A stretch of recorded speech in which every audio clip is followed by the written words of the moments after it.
porque todo se desarrolla dentro de una parte, afuera era otro espectáculo, más doloroso y más, en fin, muy de riesgo de vida, para decirlo de alguna manera. Así que, bueno, un poco yo vivo esta película como algo que en realidad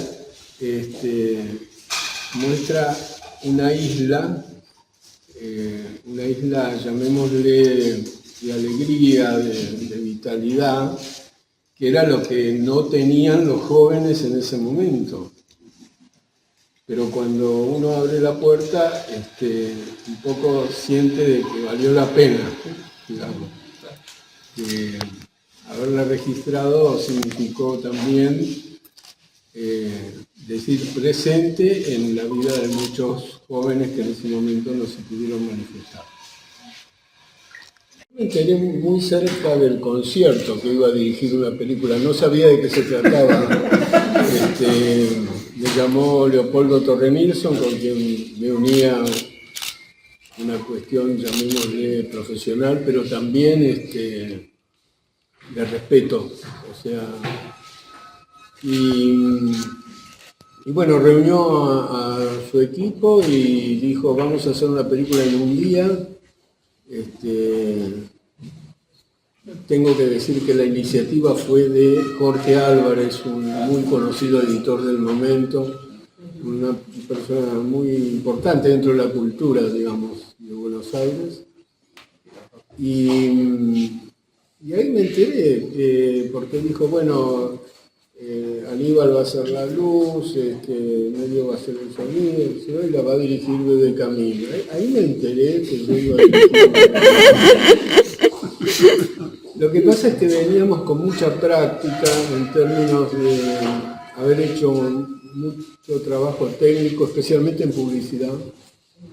Yo como sonidista, creo que Jan Nilsson pensó en mí porque yo era sonidista, no creo.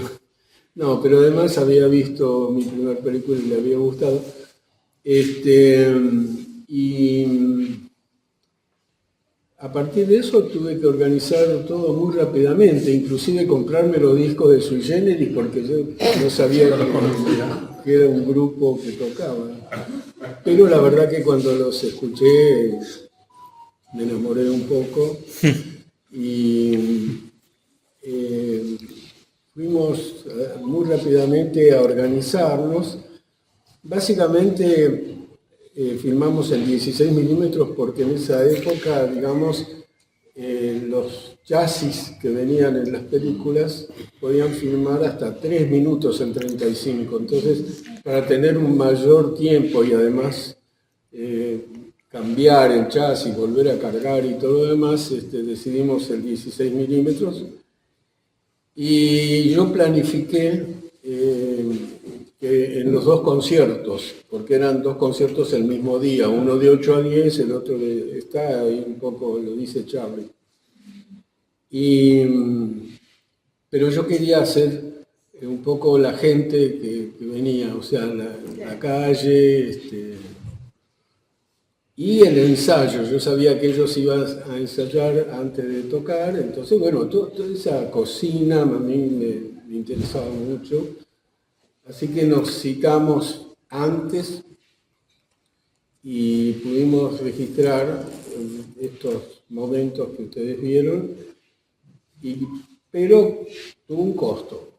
El costo fue que al cumplirse las 8 horas 45 de rigor, el jefe de producción viene y me dice que no se puede seguir filmando. Le digo, mira, falta todo el segundo concierto. Yo había planificado esta canción en el primero, esta en el segundo, etc., como para dar tiempo a los cambios y movimientos que requería el rodaje.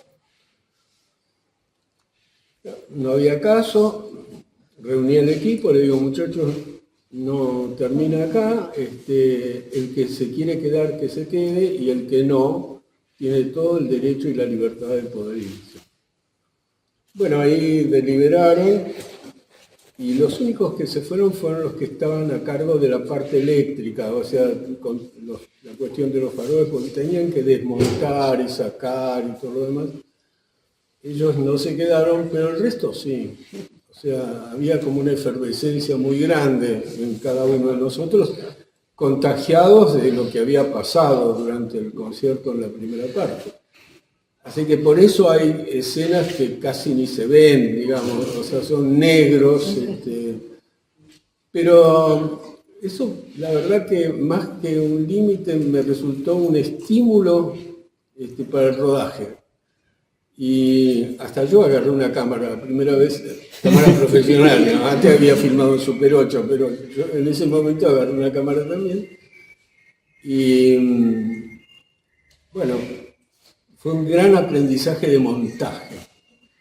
O sea, con poco material, con material que a lo mejor no era sincrónico, con, en fin, luces o colores y qué sé yo, eso me hizo un ejercicio notable de entender cómo era relatar una canción. Entonces, finalmente con Cristian Caulen, un montajista chileno que se había contratado, pudimos hacer a lo largo de... Nos llevó unos 10 meses el montaje. Y bueno, lo que resultó, ustedes lo vieron. Indicaba, digamos, de alguna manera. Y bueno, ciertas ideas fueron mías y otras no, pero hubo una especie de comunión, digamos, ¿cómo podría decir? Lúdica. Una cosa que se produjo casi espontáneamente y a partir de ahí, bueno, quedamos muy amigos, quedamos como muy conocidos unos con otros, muy agradecidos, ellos conmigo y yo con ellos. Javier Portafós, colega de ustedes, me vino a ver por otro tema. Nos encontramos en la Universidad de Cine y después de haber resuelto el tema, que ni me acuerdo cuál era, le digo, ¿vos sabés que yo tengo una copia 35? Me miró como si era una especie de, no sé, de marciano o algo así. Dice, ¿en serio me lo decís? Bueno, a partir de ese momento se puso en marcha todo un operativo. Cuando fuimos a retirar las latas, eran 4, había 3. Digo, ¿dónde está la cuarta? Aún hoy no sabemos dónde está la cuarta. Entonces la única posibilidad era proyectar, pero faltaban nada más que 7 minutos de la película. Entonces yo propuse hacer un MP4, digamos, o sea, un video digital que terminara la película como la vieron hoy. Y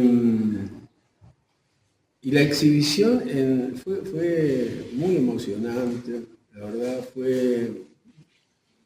En fin, todavía tengo ecos de eso, gente que estuvo, que me dice, no me lo olvido más, es histórico, qué sé yo, qué sé cuánto, porque la proyección en el Gaumont fue excelente, muy, muy buena, y esa pantalla, y la calidad del sonido, en fin, todo fue como muy sorpresivo, pero a su vez de un grado de asombro, ¿no? de agradecimiento también.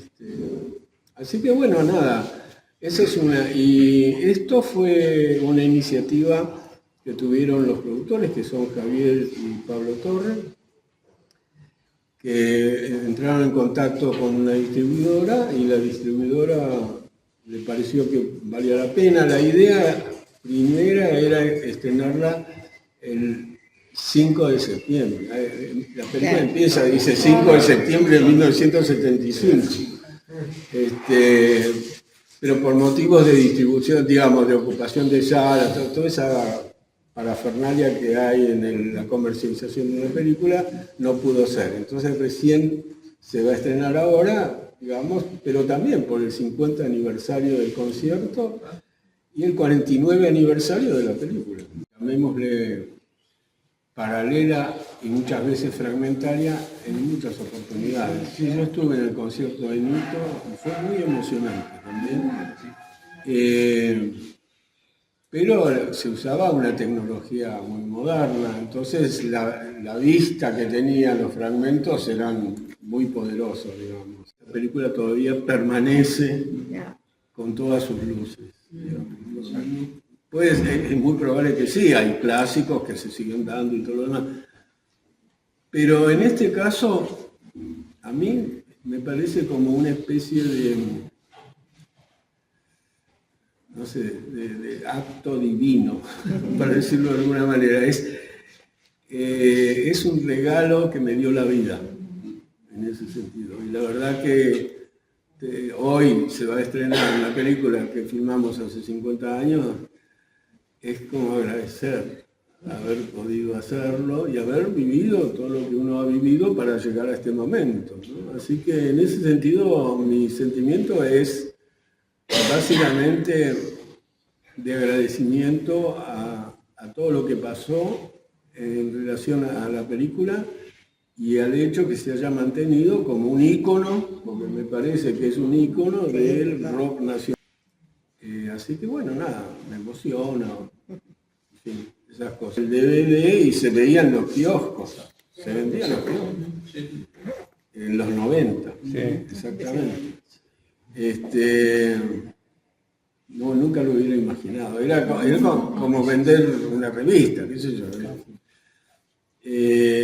No, a mí no sabía que eso iba a pasar, cuando lo vi me sorprendió y me gratificó mucho, claro. Y piensen ustedes en seguramente hay acá escritores o autores que hacen una obra, que la piensan, la concretan, la publican y todo, y que 50 años después esa obra es como que vuelve a los primeros planos. Es una emoción muy difícil de definir, de contar. La película, como todas las películas, tiene una premisa. La premisa que yo me implanté de alguna manera y a partir de eso actué, fue que no me interesa tanto el concierto y los músicos y la música como la relación entre el artista y el público. Esa fue la guía. O sea, en un concierto de esa naturaleza me parece que lo fundamental es justamente ese nexo, ese vínculo que se establece invisible y de una potencia muy poderosa en este caso, entre quienes están en el escenario y quienes están en la platea. Y por eso solicité en varias canciones que se enfocara a la gente, no tanto al grupo. Al grupo yo podía contar, digamos, después si necesito algo, veo si lo consigo, digamos, ¿no? Pero a la gente no. Entonces, insistí mucho en que necesitaba material de gente de las que estaba ahí. En esa época trabajábamos en los laboratorios Alex, de la calle Dragones. En esa época la costumbre, y yo venía ya con varios años de cine, digamos, la costumbre era, se filmaba un día, al día siguiente se veía el material. No era que inmediatamente se tenía el resultado. Entonces, cuando estuvo revelado y bien positivo el material, lo invité a Torre Nilsson a ver el material. Claro, ustedes imagínense una proyección en 16 milímetros en una cabina chiquita, de gente que está así, sin sonido, que todo el mundo, a los 15 minutos Nilsson se levanta y se va, y lo comprendo perfectamente, digamos. Pero yo fui corriendo atrás. Ahí fue cuando le dije, me dice, tírelo a la basura. Entonces yo le digo, no, escúcheme, hagamos un pacto. Yo hago el montaje de una canción. Si esa canción no lo convence, tiramos toda la basura. Ahora, si lo convence, seguimos hasta el final. Me aceptó. Y en ese momento me dedico a instituciones, que es la primera de Luna Park, y justamente que tiene mucho de público, y la música es espectacular, etcétera, etcétera. Entonces lo invité nuevamente a que vea eso y dijo, bueno, está bien, siga. No sé.